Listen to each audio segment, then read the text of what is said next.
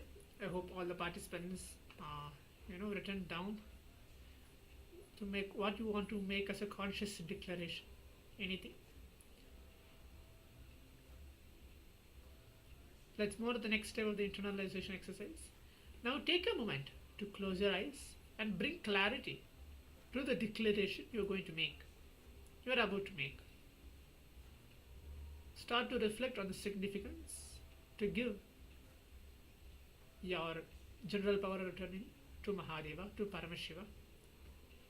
Think about what this means in terms of trust, surrender, your connection to the flow of life and its greater intelligence. For example, contemplate on feelings of relief or openness that arise when you consider letting go of control and trusting in the unfolding of your life's experiences. Let's take a few minutes to do this.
Yes.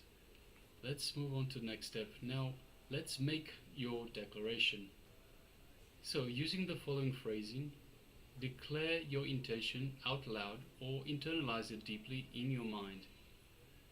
I give my general power of attorney to Mahadeva, recognizing that whether I understand and appreciate or not, I trust in the flow of life and the ultimate intelligence guiding me through all experiences. So as you say or think this, visualize Mahadeva's third eye opening, symbolizing clarity and divine guidance in your life. Once again, we'll be displaying the slide, so please go ahead and do this.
So let's enter the next step.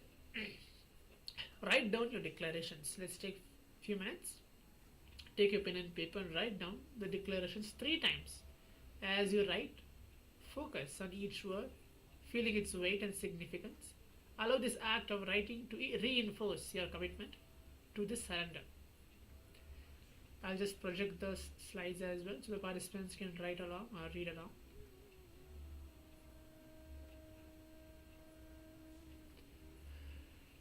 I give my general power of attorney to Mahadeva, recognizing that whether I understand and appreciate or not, I trust in the flow of life and the ultimate intelligence guiding me through all experiences.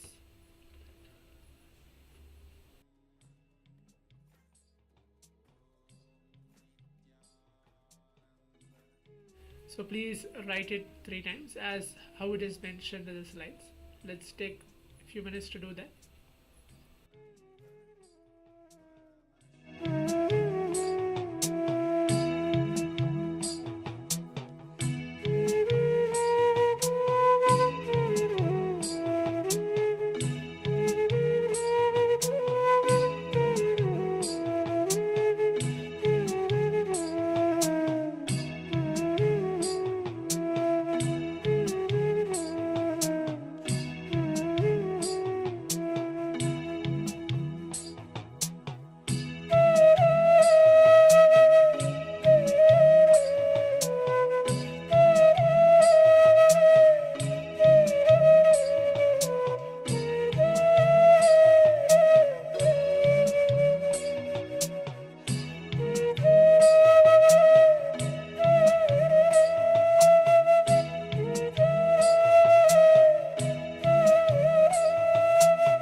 And now let's move on to the fourth step. Let's conclude our reflection.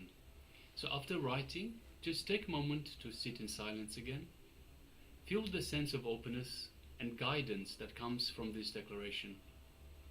Acknowledge any feelings that arise, whether they are of trust, fear, relief, or excitement.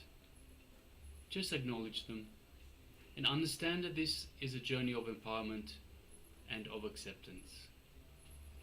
So you may feel a weight lift off your shoulders, or perhaps a new sense of clarity about moving forward in your life with this support. So please go ahead, do this now. Take a moment and just feel the sense of guidance that comes from this declaration.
Alright, you can relax now.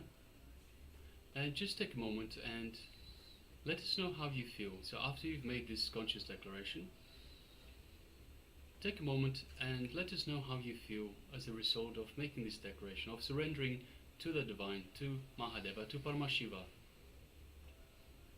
and letting Paramashiva guide you in this life, in everything in this life. So just take a moment and share with us. And meanwhile, Ma Chen Hai Hui, if you're still with us, so you're asking the difference between increasing frequency and increasing energy. So Swamiji was beautifully sharing in the previous video an example with the ants. So the ants live at one energy level. So this is their reality. So frequency is, sorry, not energy level, frequency level. This is their reality. So frequency is the vibration of their reality.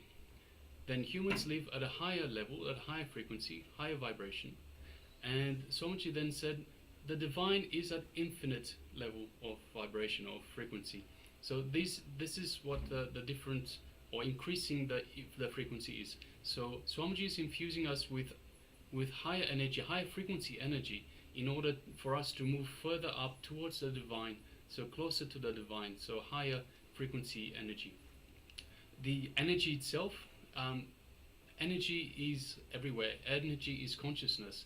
So consciousness and energy are the same thing. Energy is at all levels. So you have energy at the lower frequency levels, energy at the human frequency levels, energy at the infinite frequency levels, so the divine. So all these are just our energies. But increasing the energy, Swamiji is infusing us with the higher energy. Increasing in the energy is Swamiji giving us this higher energy in order to move us higher. But also, this is very much related to the practice of yoga. So we practice yoga to make sure that our bodies are in a state that we can hold this high energy as well. So in increasing the energy, Swamiji is sending us all this higher frequency energy, but we also have to get our bodies into alignment with the divine, alignment for all the energy to flow naturally through us. So the yoga actually helps us hold these higher energies, these high frequency energies that Swamiji is infusing in us. So I hope that answers your question, Ma. Alright, so I request everyone to please share how you felt as part of the internalization exercise. Please take a moment. So we have Lopo Yu, Aya. Feel peaceful, no thoughts. That's great, Aya. So a lot of the times when we surrender to a higher power, surrender to we drop all our fears, all our anxiety, and all of a sudden we feel a lot more relaxed, a lot more like a weight has gone off our shoulders. That's something that we don't need to worry about anymore. And yes, definitely a feeling of peacefulness. So yes, thank you for sharing, Aya.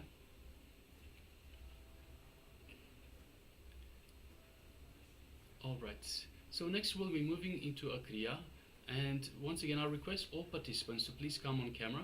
So this Kriya, every Kriya is personally guided by the Supreme Pontiff of Hinduism, and every Kriya is infused with these higher energies, higher frequency energies that we were just talking about. And this Kriya is a Kriya for insomnia care. Yes, so this Kriya is directly guided by Swamiji himself. So it's mandatory for all the participants to come on camera and be seated. So you can follow along, practice the Kriya along with Swamiji. You can receive its direct benefits. Sometimes Swamiji himself will be performing those Kriyas and demonstrating. So it is very rare to see even Swamiji is doing that. So you can follow along Swamiji and practice this Kriya. So today's unique Kriya is for insomnia care. Swamiji has developed these Kriya for several benefits, like for people to struggling for sleep disorders, promoting deep sleep. This Kriya helps in inducing a state of deep restful sleep, allowing the body and mind to rejuvenate itself. And it reduces the stress and anxiety by calming the body down, and the Kriya alleviates stress and anxiety, which are common to contributors to insomnia.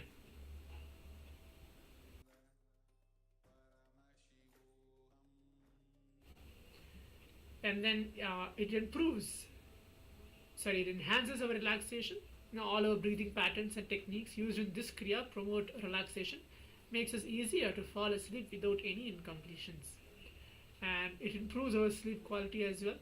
As you practice this kriya, it can lead to more restorative sleep experiences, reducing all the disturbances and promoting uninterrupted rest. Yes, it also balances our energy level. So it helps in harmonizing our energy levels, preventing excessive daytime drowsiness or fatigue, and supports overall well-being. So a good night's sleep is essential for physical, mental, and emotional health. So this kriya contributes to our overall well-being by addressing the root causes of insomnia. And above all, it's easy to practice. So Swamiji has designed these kriyas to be simple and effective, and can be practiced by anyone before bedtime, making it accessible for everyone. Yes. So this is the kriya which we are actually going to practice. Now we just read out the benefits of the kriya, insomnia care. Hope all the participants are able to follow along. But make sure to please come on camera. So this is just a disclaimer to keep, that Swamiji always tells that these kriyas are very powerful, will give direct benefits to our system immediately, because one, Swamiji is guiding, Swamiji is conducting, and he himself has designed it. And second, you are doing it under Swamiji's presence. So even though you think that Swamiji is, the participants might have thinking that we are not really physically near Swamiji, how it is possible? No. These videos are directly infused energy of Swamiji. Swamiji has said that whenever participants or anyone who is watching, practicing the kriya along with it, they will get the direct benefits of those specific kriyas. So it's very important for all the participants to come on camera and be seated and participate along with Swamiji. And if any doubts, anything in between, if participants have to ask the acharyas, please be free to leave your comment on the Zoom chat, so the acharyas will respond to each one of you.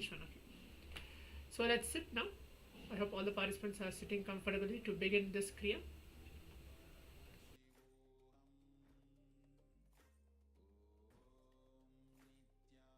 Let's take a moment to sit and directly listen from the Supreme Pontiff of Hinduism.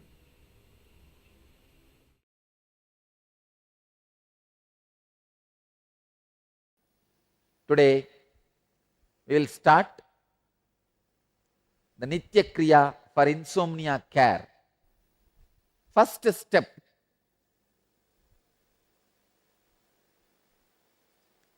Adhyashyah Shetekara Yugmam Vakshe Bhumim Avastabhya Karayuhu Talabhyam Padaucha Shunyecha Vitasti Chordvam Vadanti Pitam Munindraha. Let me translate word by word. Lie on the ground, face downwards, the two hands being placed on the chest, touching the ground with the palms. Raise the legs in the air 1 cubit high. I'll now show you the mudra. Please understand. Put your hands like this and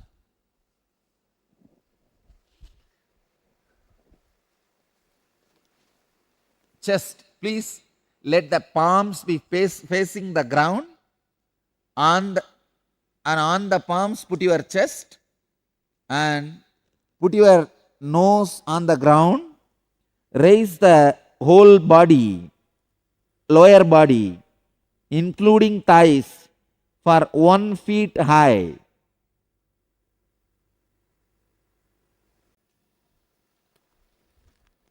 Hold in the same position just 11 seconds. Please start.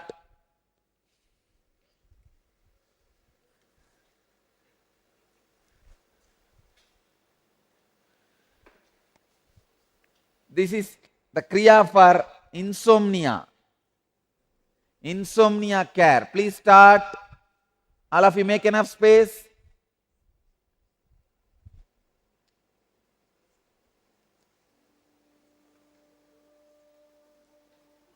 Put your hand, palms facing the ground, and put your chest on the hand, nose on the ground. Raise your thighs. Don't raise your head. Don't just raise your legs, raise your thighs. Raise your thighs 1 foot from the ground. Don't bend the leg. Raise your thighs. Keep for 11 seconds. You can do something like a count 11 and drop the legs. Again, count 11 and drop the legs. Do this 11 times. Each time when you lift your leg, 11 counts, keep it on the air.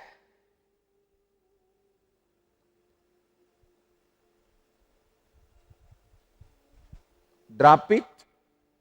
Again, keep it on the air. 11 count. Don't count fast. Count slowly. 1, 2. All right, let me guide you. Raise the leg. 1, 2, 3, 4, 5, 6, 7, 8, 9, 10, 11. Drop. Now you will see your breathing is suffering. Your body is suffering for prana. Breathe in and breathe out in a very relaxed way. But the nose should be touching the ground. Then again now, raise the leg. 1, 2, 3, 4, 5, 6, 7, 8, 9, 10, 11. Drop.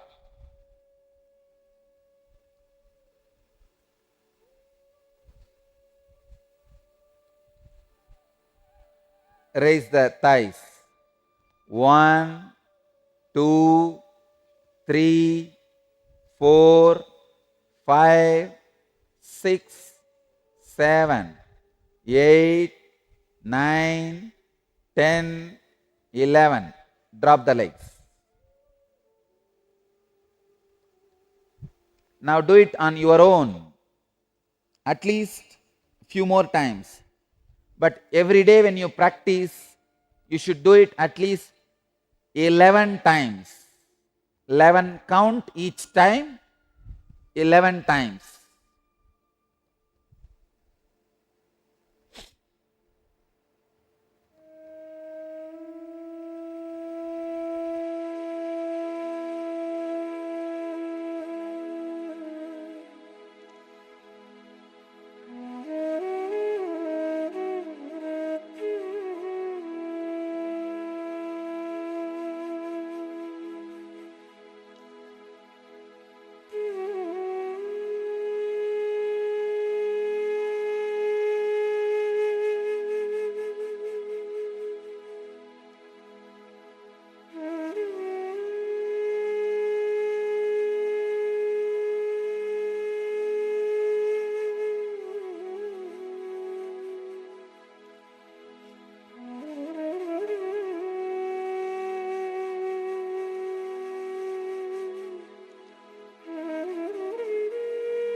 Second instruction.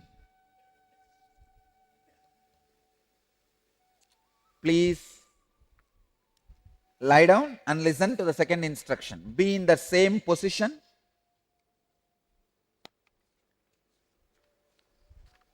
Second verse. This is from Garanda Samhita, Upadesha 3, verse number 10.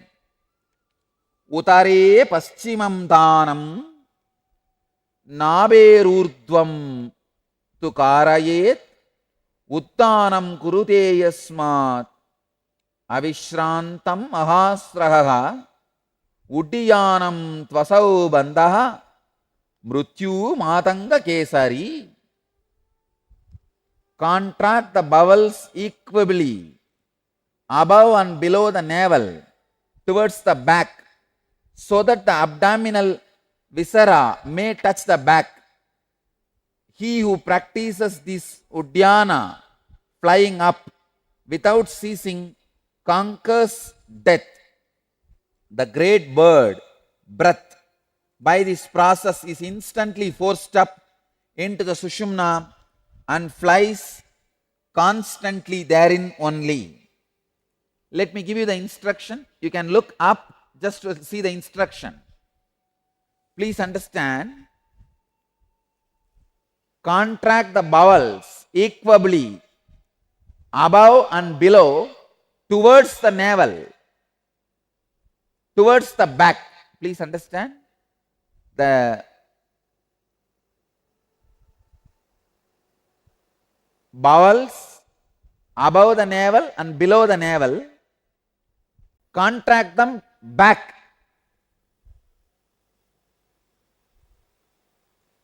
Hold for 21 count like that. Hold and count inside.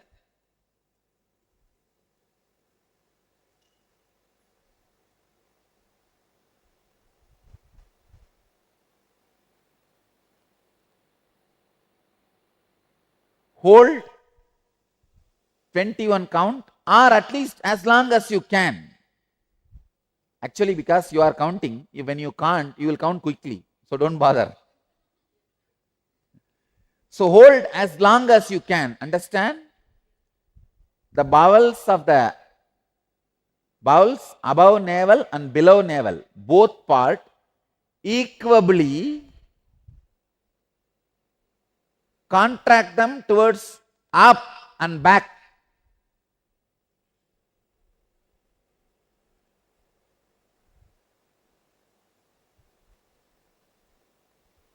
Do this now. Hold as long as possible, at least 21 counts.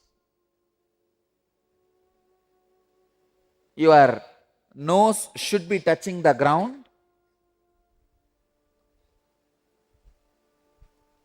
Palms should be facing the ground. Chest should be on the palms, on the hands.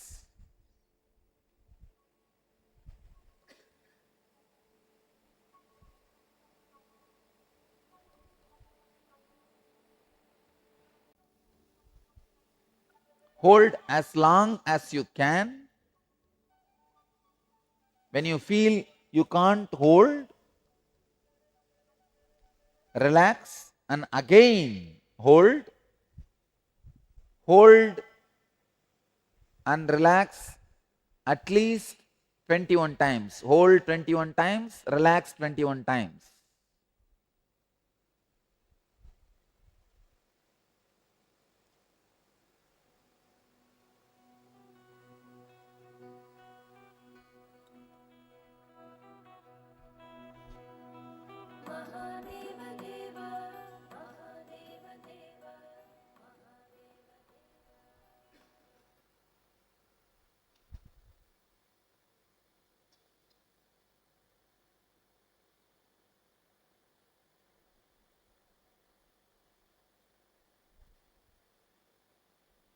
This process not only helps you to heal insomnia, it directly relieves you from all sleep and dream related disorders. Stressful dreams, nightmares, constantly dreaming, all that will completely disappear. You will fall asleep like a statue and wake up fresh like a flower. Because the Kundalini awakened through this process leads you to the higher conscious sleep, yoga nidra.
Now, the third step,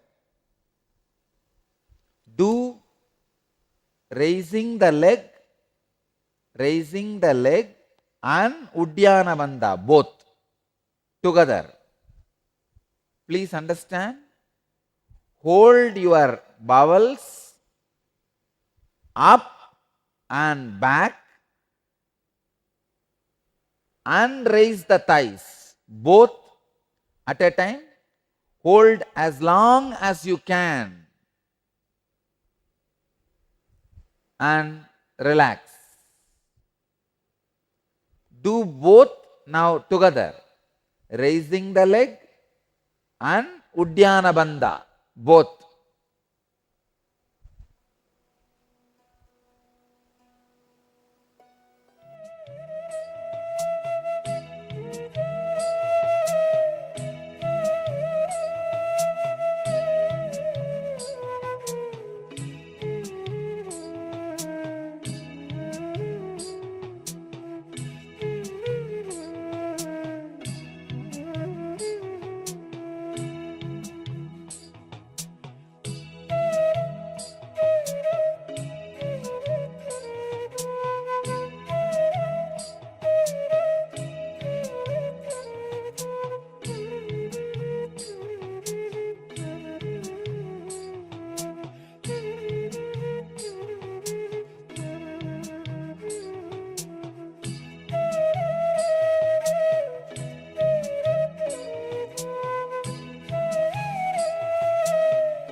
Please understand, raise the legs together, not apart. Raise the legs together and hold the bowels, navel backwards, up and back. You will see a unique breathing pattern will develop around you, which will awaken intense Kundalini.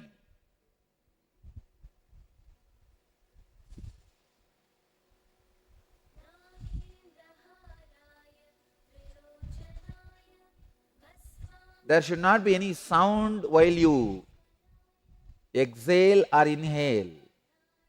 It should be very soft and sensitive.